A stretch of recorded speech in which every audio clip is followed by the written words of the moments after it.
এক সময়ের জীবনের হাল ছেড়ে দেওয়া রনি ডিবিসি নিউজ ডিজিটাল মিডিয়ায় সংবাদ প্রচারের পর অর্থ সহায়তা পেয়ে উন্নত চিকিৎসা নিতে যাচ্ছেন ভারতে। চলতি মাসের ৭ তারিখে ভারতের ভেলোরে চিকিৎসা নিতে যাওয়ার কথা রয়েছে তার। এখন চলে যাচ্ছি ৭ তারিখে ইন্ডিয়াতে চিকিৎসার জন্য। আপনাদের কাছে দোয়া চাই। আর এখন পর্যন্ত হয়েছে আমার আলহামদুলিল্লাহ ৫,২০,০০০ টাকা। মায়ের জন্য বাঁচতে চায় এতিম রনি শিরোনামে ডিবিসি নিউজে গত মার্চের ৯ তারিখে মানবিক সংবাদ প্রচার করে ডিবিসি নিউজ। এই সংবাদ প্রচারের পর দেশ ও দেশের বাইরে থেকে ৫,২০,০০০ টাকা আর্থিক সহায়তা পান টাঙ্গাইলের ভুয়াপুর পৌরসভার বেতোয়া এলাকার ২৫ বছর বয়সী দরিদ্র রনি। জানিয়ে চলতি মাসের ৭ তারিখে ভারতের ভেলোরে সিএমসি হাসপাতালে চিকিৎসা নিতে যাবেন তিনি।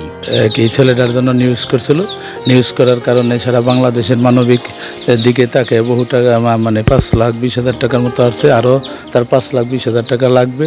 সংবাদ প্রচার করায় ডিবিসি নিউজের প্রতি এবং আর্থিক সহায়তা পাঠানো ব্যক্তিদের প্রতি কৃতজ্ঞতা প্রকাশ করেন রনি ও তার পরিবার সহ স্থানীয়রা। আপনাদের কাছে কৃতজ্ঞতা প্রকাশ করতেছি। ধন্যবাদ সবাইকে, আমাকে যারা সহযোগিতা করছেন, এবং ডিবিসি চ্যানেলের জন্য দোয়া রইল। আপনারা যেভাবে আমার পাশে দাঁড়াইছেন আলহামদুলিল্লাহ আমি অনেক খুশি হয়েছি, আপনাদের প্রতি কৃতজ্ঞতা প্রকাশ করতেছি। আমার ৫,২০,০০০ টাকা উঠছে, বাদ বাকি আরও ৫,০০,০০০-৬,০০,০০০ টাকার মতো লাগবে। আর আপনারা সবাই আবার সহযোগিতা করিয়ে ছেলেটা যাতে সুস্থ হতে পারে। আমি আশা করব যে এই নিউজটা আবার একটু ফলো আপ করে যাতে বাকি টাকাগুলো সংগ্রহ করা যায়। যত ধনীমান লোকগুলো আছে তারা যেন তার জন্য একটু সাহায্য করে। আর্থিক সহায়তা পেয়ে সন্তানের বেঁচে থাকার আশা প্রায় ছেড়ে দেওয়া মাও কৃতজ্ঞতা প্রকাশ করেন সকলের প্রতি। তবে সন্তানকে ঘিরে এই বেঁচে থাকার স্বপ্নে এখনও রয়েছে কিছুটা সংশয়, কারণ ছেলের চিকিৎসার জন্য প্রয়োজন আরও টাকার।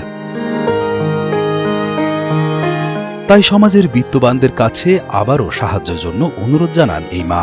৭ তারিখে ইন্ডিয়া যাব, টাকা উঠছিল ৫,২০,০০০ টাকা উঠছে। এখন কত লাগবে তা তো জানি না, আরো টাকা লাগবে, এ টাকায় হবে না।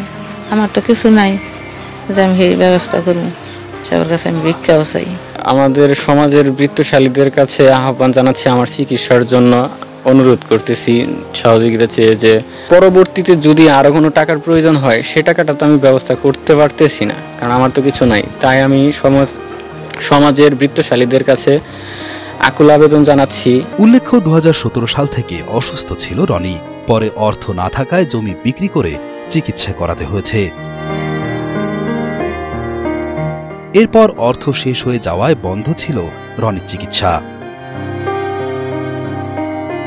পরে বিষয়টি জানার পর মানবিক সংবাদ প্রচার করে ডিবিসি নিউজ ডিজিটাল মিডিয়া।